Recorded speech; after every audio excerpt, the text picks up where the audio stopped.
Abad kedua Masehi, lewat tulisan Ptolemeus, dan selama 1 milenium, Sumatera bagian utara dianggap sebagai daerah berbahaya karena diduga dihuni oleh sejumlah masyarakat kanibal.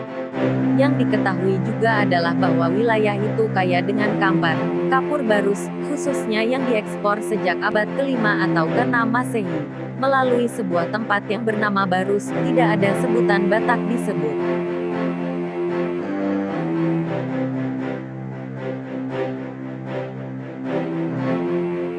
Awal abad ke-13 Masehi, Zhao Rugua mencatat sebuah negeri bernama Pata, di bawah kuasa Sriwijaya.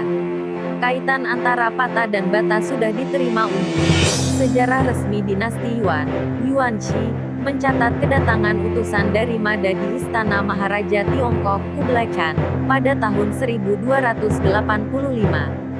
Sebenarnya suku kata Ma diucapkan Ba dalam dialek yang digunakan di bagian selatan Fujian, sehingga nama tempat ini telah diterima sebagai Bata.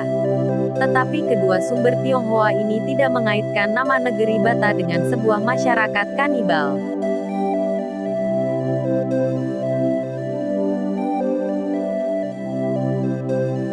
Tahun 1291 Masehi, Marco Polo di bagian utara Sumatera.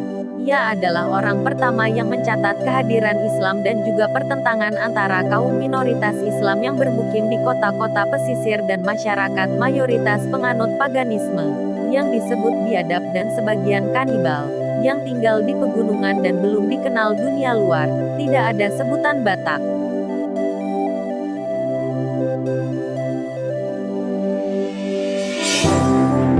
Tahun 1416 Masehi, karya Mahuan, Yin Yai Senglan menulis Raja Nagur membunuh Raja Samudra Pasai dengan panah beracun. Nagur dikatakan manusia bertato. Dikatakan ada dua kerajaan kecil sekitar Pasai yakni Nagur dan Litai, hingga ke arah barat pantai, perkiraannya di daerah Pidikini. Kedua tempat ini diidentikan sebagai bagian negeri Bata oleh penulis asing.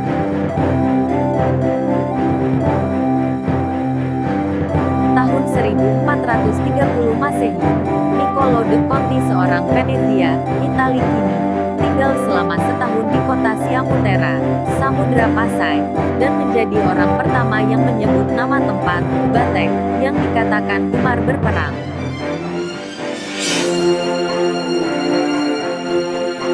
Tahun 1511 Masehi, Tommy Pires seorang Portugal dalam bukunya Suma Oriental menyebut Raja Tamyang sebagai Raja Batak dan letak kerajaan Batak antara Pasai dan Aru. Disebut Raja Batak Tamyang adalah menantu Raja Aru. Anehnya, sumber-sumber Tionghoa zaman itu tidak menyebutkan adanya populasi kanibal dan hanya membedakan antara masyarakat beradat yang sama dengan masyarakat di Jawa dan di Melaka, dan populasi kasar yang tidak selalu orang gunung.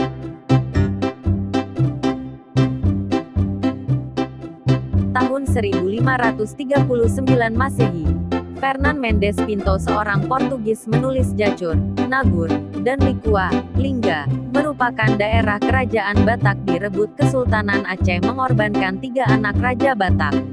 Utusan Raja Batak Aquarem da Bolai menjumpai Pedro de Faria Kapten Portugis di Malaka.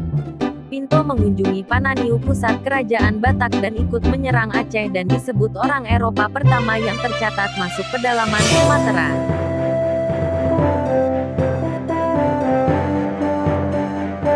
Inilah data-data penting tentang kerajaan Batak dari catatan Pinto. Nama Raja, Anggisori Timoraya. Saudara ipar, Aquarem da Bolai, utusan ke Malaka, membawa surat dari Raja Batak. Dewa Kuyai Okombinor, Ginaserot, Dewa Kesedihan.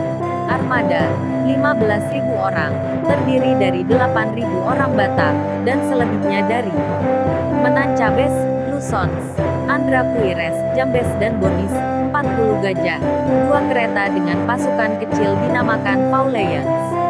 Pusat kerajaan, Pananiu, Panayu. Panglima perang, Hermon Sabandar. Sabandar sama dengan Panglima perang.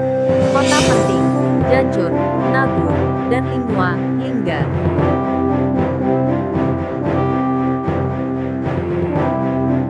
Tahun 1480 hingga 1521 Masehi.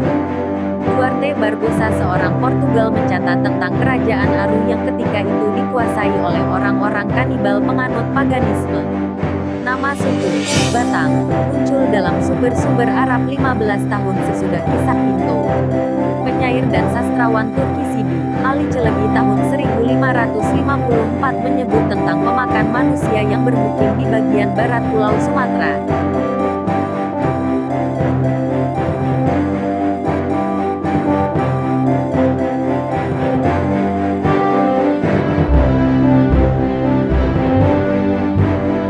Tahun 1563 Masehi, João de Barros, seorang Portugis, menggunakan kembali nama suku Batas dan menyebutkan bahwa masyarakat kanibal yang paling liar dan paling gemar berperang sedunia ini menghuni bagian pulau yang berhadapan dengan Malaka.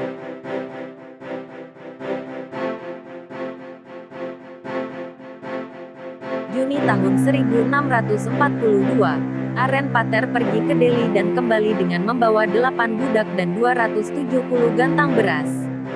Saat itu, Delhi dianggap kawasan berbahaya karena sungai-sungainya sempit dan karena yang dihuni orang-orang Batak, perampas, Rufjirige Bataer.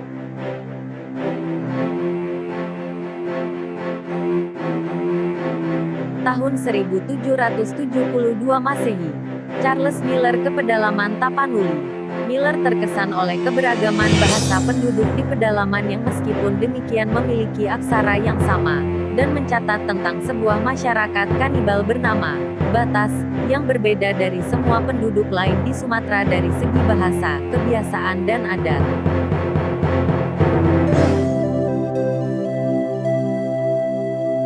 Tahun 1784 Masehi, William Marsden, History of Sumatra, menyebut luasnya negeri Batak penulis dibatasi ke utara oleh Aceh dan ke selatan oleh Pasaman dan daerah Merdeka Rau atau Aru, lebih jelas sebagai perpanjangan sungai besar Singkel, ditulis Sinkel, ke bagian Tamiang, ditulis Tabuyong, pada sisi pantai dan pedalaman, jauh ke selatan ke air Bangis, ditulis Aye Bongei, pada sisi belakang dimulainya Tanah Rau.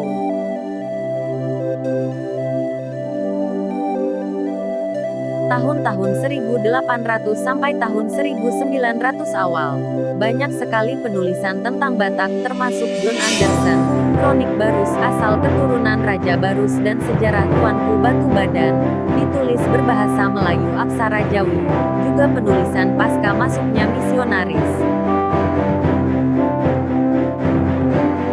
Tahun 2005 Masehi, Profesor Masahi Hirosue dari Jepang menerbitkan sebuah artikel yang menyimpulkan bahwa sebuah budaya yang telah dikembangkan untuk sebuah sistem penulisan naskah Batak memahami dan telah menggunakan kekuatan propaganda sebagai manusia kanibal. Propaganda itu adalah ulah penguasa pesisir Sumatera dan penguasa lokal yang mempropagandakan kisah kanibalisme di antara masyarakat Batak sebagai taktik menakut-nakuti pedagang asing agar bertahan di pelabuhan, tidak mati.